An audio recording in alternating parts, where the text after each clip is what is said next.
Welcome to the Wayne Bennett podcast, celebrating West Virginia's people, places, and the culture of Southern Appalachia. Now here's your host, Wayne Bennett. Welcome to the 46th episode of Wayne Bennett's podcast. My name is Wayne Bennett, and I'd like to give a shout out to Steve and Shelley Brightwell, good friends, good people, and Merry Christmas. And today our guests are the Sheraton Avenue Slicks or the Temple Street Titans. Terrorists. James and Bernard Bostick. Welcome, fellas. Hey, Wayne. Merry Christmas, Wayne. Well, I have to apologize. I had a sore throat this morning. Last night I was sitting in a recliner and eating a bowl of ice cream, and a piece of Christmas decoration fell off the wall. And it fell in my bowl of ice cream. I didn't realize it, and I ate part of it. And so I woke up this morning with a sore throat, and I went to Med Express. I told the doctor exactly what happened, and he said it sounded like you got a bad case of tonsillitis. But I think I'll get through okay. And but you guys have had some unique experiences around Christmas, and can you share a little bit with us?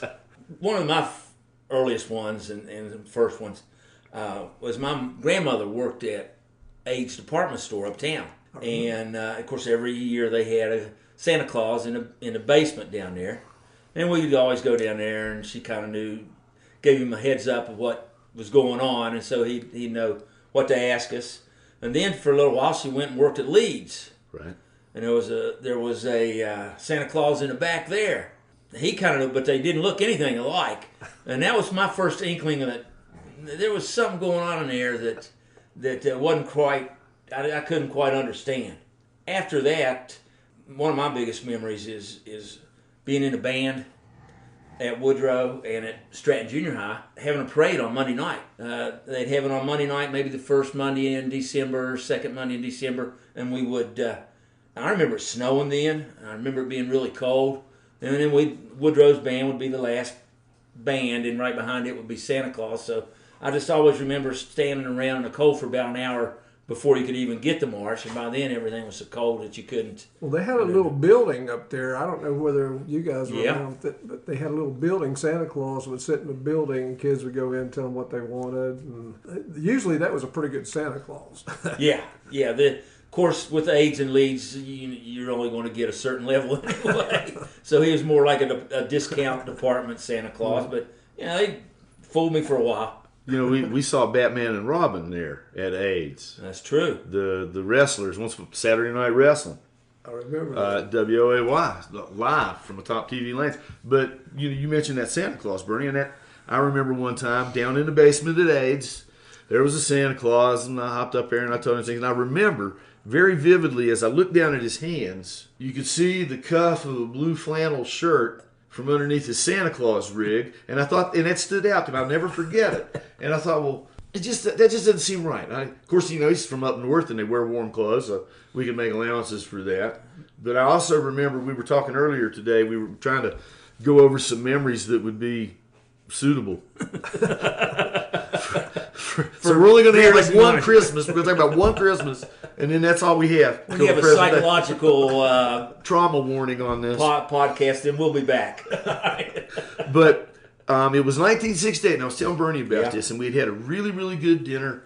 That dinner, it was cold and rainy, and it was 1968. I was 6 years old, and Bernie was probably 12, 13, something like that. And we'd gone over to my Aunt Frances and Uncle Jimmy's, and they lived over on Mankin Avenue. And man, that was like... It was like the North Pole. I mean, because our nephews or our cousins, they got all kinds of stuff. And when we'd go over there, they would load us down with stuff and they'd feed us. And I mean, she'd cut the crust off the bread. I mean, that was yeah, it was first class. Triangle cut. I mean, it was awesome. We'd get chocolate milk and Tang. Potatoes, Charles chips in a can. It just. We couldn't wait. I mean, it's Disneyland. It's a shame when your Christmas at your aunt and uncle's is better than your Christmas at home. It was the happiest place on earth. All right, and Bernie will tell you this too. It was the nexus for a lot of the happiest childhood memories we had. Yeah. But we were there, and then we came home that night. And in 1968, Hot Wheels cars were ruling the universe. Oh, man. And we had one of the very first Hot Wheels tracks. You clamped it onto a table edge, and you shot that car down through there, and it went through a loop, and then there was a ramp. You jumped at the end of it, and then the track ran out, and you just ran on the carpet, and that was the end of the story. But boy, we loved it. It was fantastic.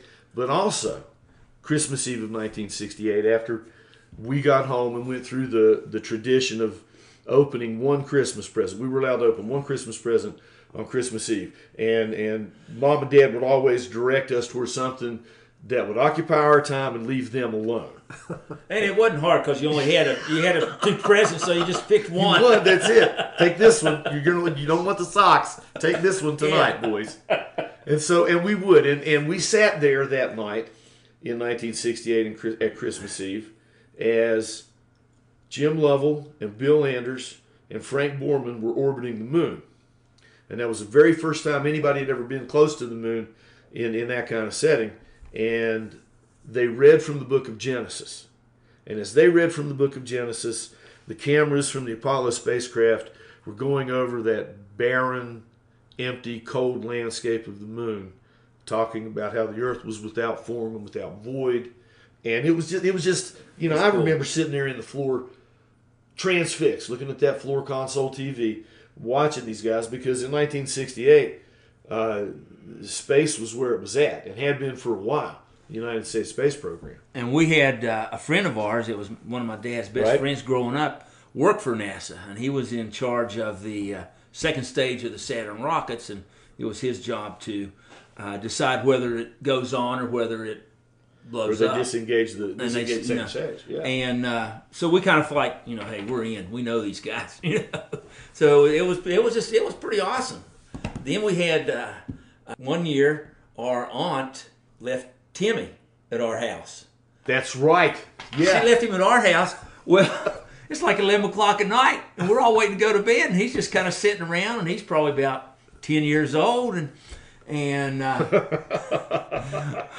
his mom just was kind of forgetful, even at that age. And she, about 11:30, we got a call, and she went, "Hey, is Timmy over there?" And Dad went, "Yeah, Evelyn, he's been here since about 6 o'clock." She went, "Oh, okay. Well, I wondered where he was." Yeah. I'll come by and get him in the morning. It's too late now. I wondered where he was. I'll be over in a while and get him. She did. About midnight, she rolled over and picked him up, took him home. But yeah, that was a crazy one too. Kind of sounded like a Joe Dirt experience, But I at 68, I was in college, but I don't remember the moon. Well, you wasn't plugged into NASA like we were. Yeah, we had an in, to the technology. I was probably spaced out at that time. Yeah. You were in a different orbit, man. But, how about when's the first Christmas that you remember? I mean, that you'd had to been. Man, I guess in part of it would be because I've seen pictures and sometimes that jogs a memory, but I think sometimes if you see old pictures, that kind of makes the memory.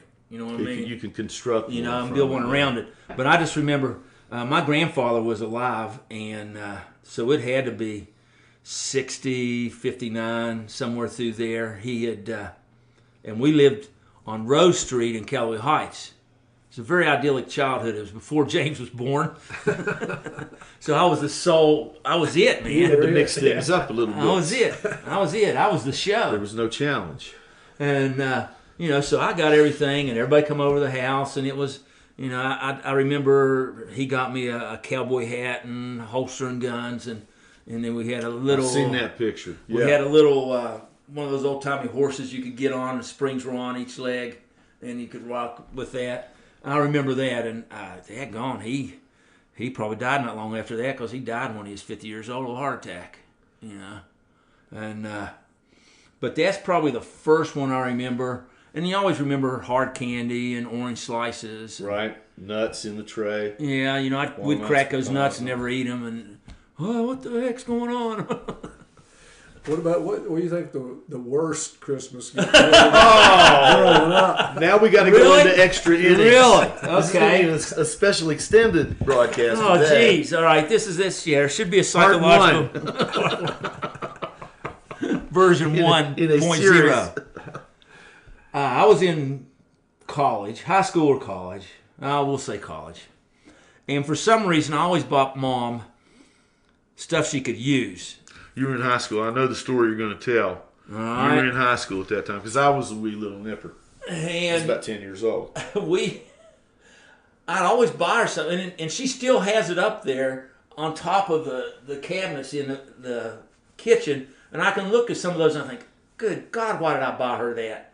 You know, because why has she kept it? Even more, why she kept it? Well, because she likes me better. But anyway. No. You never call. You never come by.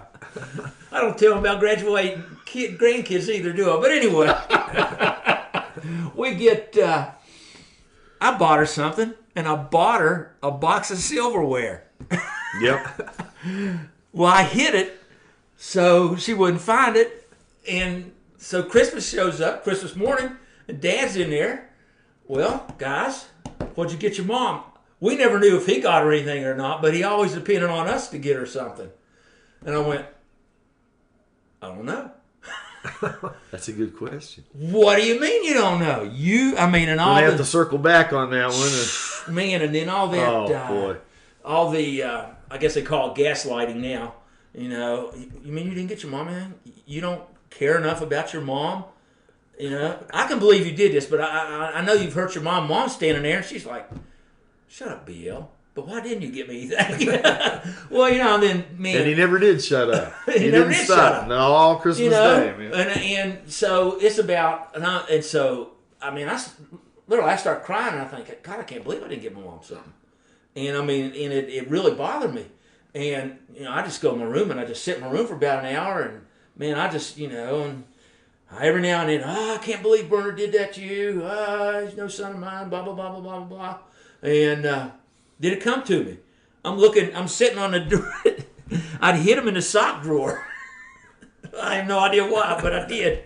And I'm looking at that drawer, and all of a sudden it's like, well, I'll be daggone. I bet they're in there. Man, I'm throwing them things out, and it felt like it weighed about 10 pounds. It felt like it was a brick of gold. It was whatever, knives and forks and spoons and all that stuff. Man, I come running in there, and, Mom, I did get you something. I do love you, all that kind of stuff. And I plunking things down on the table, and she's like, okay. Silverware. Silverware. You bought me flatware. Well, gee whiz, let me go cook something so we can use it. Yeah, you hurry up, make something so we can use it. Oh, jeez. Spent the rest of the afternoon chasing BL around the house with steak knives. Yeah. But other than that, was probably the least favorite. But it's like everything. There's so else. many. There's so many But, we can pick from. But That was the toughest, I think. That was bad because he really did get upset over that. Yeah, and I, But then rightly when you so, look to get upset over certain things, it's pretty easy. And if you live with me, and Val will tell you, it's easy to get upset over stuff I do. No limit of stuff you There's get no upset limit. over. It's a veritable cornucopia of screw-ups. What's the worst you ever got, James? The worst present or the worst Christmas? Yeah. Yeah, whatever. Well, I was young enough to where when these things would happen, I could run quietly in the background. I could take my stuff, go to my room, and then of course the kids. We lived on a neighborhood, and it's not like this anymore today. But we lived on a neighborhood. There were kids in practically every household. And a lot of kids. The De Lorenzo's had about 17, 19 kids. Kingsley's. The and you went down Kingsleys. 6th Street. You went down 6th Scott's, Street. The owned Scotts. Scott Furniture Company. Right. Kevin Kingsley, Craig Thomas and his family. The Williamses. De Lorenzo's 2.0 down there. With the Rizzies. The Rizzies, the Tassatinos. So there were a lot of kids. And, weather permitting, everybody was out showing off what they got and grabbing bicycles out if you could ride them and in that kind of weather if it was nice Which enough. brings it up another story that's rubbed me the wrong way to this day. Oh, boy. We're going to, son, you want a bicycle for Christmas? Yeah, Dad, I think I do. Well, you're going to have to earn money for half of it, and we'll match whatever money you earn. I went, okay, I can do that. I sold those little subscriptions off the backs of comic book, Grit. I sold that stuff.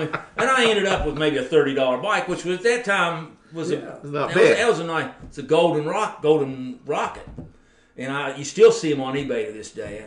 So I gave him $15, whatever, and he went and got it. We kind of had it put away, and so Christmas morning comes up, and man, I run in there, and there's my bike, and there James got a bike.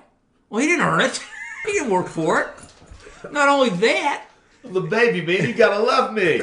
I'm like, what the hell did he get a bike for? He didn't do anything. I'm like, that's crazy. And I got it, and of course, just kind of a Bostick thing. Everybody gets bent out of shape at Christmas, and I'm like 12 years old, and I'm so mad I can't see straight. So Dad puts it downstairs in the basement, and I'm in the there was an apartment in our basement on Sheridan Avenue, and I lived down there, sort of. I stayed down there nights, and I could cook a little bit, like popcorn or something, and it had a bathroom and a bedroom, and it was just a little apartment. And, I'd get up every morning, I'd go in there, and I'd look at that bike. Well, James never learned how to ride it. Well, every day he didn't learn how to ride it. Yeah, for about a year. It just sat in there, and I'm thinking, and it just ate on me so bad. I'm like, I can't believe you. And you bought him a bike and he didn't ride it. And it was a nice bike. Stingray. It was a Schwinn Stingray. Had a silver sparkly banana seat. Oh, had a rear fender that kind of flipped up a little bit. It was a nice bike. I cut my leg on one time because he never would ride a daggone thing, and I walked into it. Golly! And so finally, me and my old buddy Kevin, spring comes out, second year, and we drag the bike out. And we go in and we drag James out and stick him on a bike. And James, your dad's bought you this bike and he didn't buy me one. And if you don't learn how to ride this, we're just going to beat the snot out of you until you do. And I was Evil Knievel after that. He jumped on it and took off. And I'm like, dang on. Now That's I'm all even you had to madder. say. That's all you... I don't even get to beat him up. God, it was crazy. Oh, jeez. To this day. I think the worst experience I ever had for Christmas was involved a bike too. All the kids in the neighborhood was getting a bike, and of course I lived as a single parent, and she bought me a used. We might as well have. Yeah. She bought me a used bike, and my brother painted it with a paintbrush to make it look new. And so all the kids at Christmas, it was a beautiful day. We're all out riding our bikes. I'm on my bike. Didn't look quite as new as the others, with the paint job that he did, but it had a flat. and I was more disappointed. So a year later, my dad bought me a brand new bike, and it was super nice. And I always kept it on the front porch because we didn't have a place to store it, and somebody stole it. And so my experiences with bikes and Christmas wasn't real good. Not good luck at all. When it came to the toys and the pursuits, the little things like that, we had it great. We had a lot of great toys, a lot of good times and memories at Christmas. Just simply from the neighborhood that we lived in, and it was an awesome neighborhood to be a kid because there were so many other kids, and everybody was in roughly the same age. Yeah, about 6 to 8 years apart. Everybody was all kind of like in that little demographic. I can remember in the wintertime, not necessarily a Christmas story, but in the wintertime, the big snows seemed to be kind of rare. So when we had one, it was a huge deal because where we lived, and those of you familiar with the Beckley area and Sheridan Avenue, they're right off of Johnstown and right really the neighborhoods behind it. It must have been an orchard or a farm at one time because every backyard had apple trees, we had a grape arbor. There were probably 8 apple trees, a grape arbor. Yeah, I mean, and it just stretched. But it was also on a downhill slant, and there were places between our house and the De Lorenzo's where we would ride our sleds. Mm-hmm. And another throwback to Aunt Frances and Uncle Jimmy. They had that really cool flexible flyer that had a steering wheel instead of handlebars. And we wound up inheriting that because our cousins Terry and David were a little bit older than we were, and they had some awesome toys. So we would go and see what they got for Christmas and figuring, well, in 2 years we'll get it. Yeah, did you see the electric football set David got? Yeah. Oh yeah, we got a hockey set. That was a nice one. And nobody in Beckley even knew what hockey was, which is probably why we got it. It's probably on sale somewhere. But it was like a foosball, but all the rods were at the end of the goalie. They faced each other. And So you could, and it would slide back up in, and you could twist it and shoot it. We played with that thing for hours, man. And there was like 2 or 3 teams. Yeah. Because there was only 2 or 3 teams in hockey at the time. But I think we had like the Wheels, the Flyers, the Blackhawks. The Flyers and the Blackhawks, yeah. Were 2 of them that I can remember. Detroit Red Wings. Red Wings, yeah. And then Major Matt Mason. America's Space was Man big in out Space. right. Yeah. In the late 60s, because we weren't at the moon yet. We hadn't gone to the moon yet, but, the fever was everywhere. You had Star Trek, you had Lost in Space, you had all these different space-related toys and TV shows out there. And like I said, with Larry working with, Grumman and then later Boeing in the space program, why, gosh, that was everywhere you looked. Yeah, and I mean, it was just the space. Major Matt Mason and G.I. Joe. We had a Mercury capsule. Mercury space capsule for G.I. Joe. And then we went back to Hot Wheels for a while. So you could open one designated gift Christmas Night before. Eve, and then in the morning, was there a certain time you could get up? About 3. Yeah, 3. and then get back in that. Oh God! So we would go back to bed at about 5. Yeah, we sit in there and talk, keep them up. Did you ever open any gifts? Oh yeah, and wrap try and them pay up? them back. Yeah, I did that a couple times, but I just to this day I can't wrap a gift. And you try and peel off the end and see. I did a lot of models. X-Acto knives. Yeah, I made a lot of models, and that my younger brother destroyed. I broke a lot. He broke a lot of models. Man, but I mean, almost as quick as he could get them together, he was wearing me Look out. at this, James. I know. I can't wait to break it. And so I could peel off a corner and sometimes get an idea, but then after a while, it was like I just didn't. I couldn't do a good job at it. So I just thought, well, so you made a lot of models. This involved Testament as glue. Yeah. What? Yeah. Yeah, Tester's glue and paint and yeah. I don't think that had the effect that it did on some people, but I spent a lot of time building models. Jeez. Well, and the reason for that was because BL didn't want to fool with us. So he got things that would take a lot of time. Yeah, take a lot of time, a lot of alone time. Just work on that on your own, son. Here's a book, War and Peace. You'll enjoy it. Yeah. Let me know how you like it in August. And so we did. But again, that was okay because there were just so many kids in the neighborhood, and they'd have to beat us to get us in the house, and it didn't matter what time of year it was. Everybody was yelling for the kids to come in. But overall. And there were Christmases that were marred by this and that, but everybody has Christmases that are marred by this and that. So when you discount that, the overall picture was one of pretty happy childhood. In terms of where we grew up, was a great place to grow up. Beckley was a great town to grow up in the late '60s and early. We got 70s. Some stories of James getting lost uptown. I was not lost. You didn't know where I was. Riding the bus. We'd ride the bus up. Was it Questenberry bus line? Yep. We'd get on out in front of Lincoln School because we lived right across from Lincoln on Stanley Street for a little while, for about 2 years, and then we moved to Sheridan. And we get on the bus with Ma Bostick, our grandmother, and we go uptown. And you get uptown, man, first place you go is either Aids or Leeds, because Ma dinner you'd buy a nickel candy bar and you'd get 5 cents back in change, and maybe buy one get one. Yeah, it could be, here you take 2 of them, They're old. She was awesome about that. No, you guys might. I knew exactly where I was at any given. I left the old YMCA because we spent a lot of Saturday mornings up at the old YMCA again because BL didn't want us around. So we would go up there, and I can't even remember why. I just you get a wild hair. You want to travel. You know, You're 5, 6 years old. 6 years old. You want to go see the town. Time to hit the road. So I'm out, and I'm going, and I went up to, and again, 6-year-old kid, think about all the streets I'm going to have to cross. I come up North Kanawha, and then I cross. That's not Neville Street, Court Street there, I guess, where the courthouse is. I cross there, and I go down by the courthouse, and then I cross the other street on the backside of the courthouse to go to AIDS. And I talk with my grandmother for a little while, see what's going on, and she goes and calls Mom because she knows nobody is in town but me. So he says, "Where's your mom and dad?" "I don't know where they're at." "Where's your brother?" "I think he's at the Y."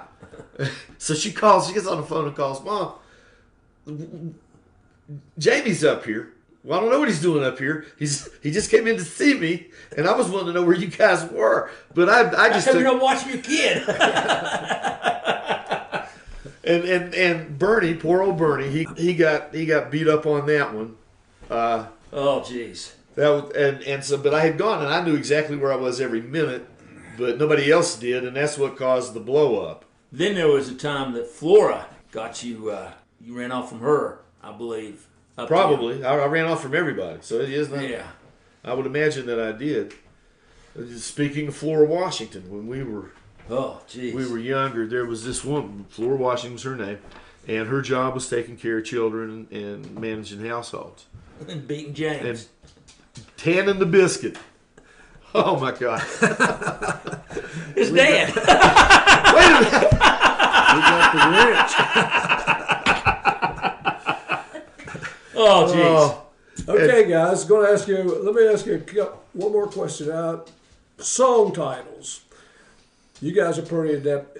R2-D2, did he make a Christmas song? Oh, man. Yeah, he did. Okay.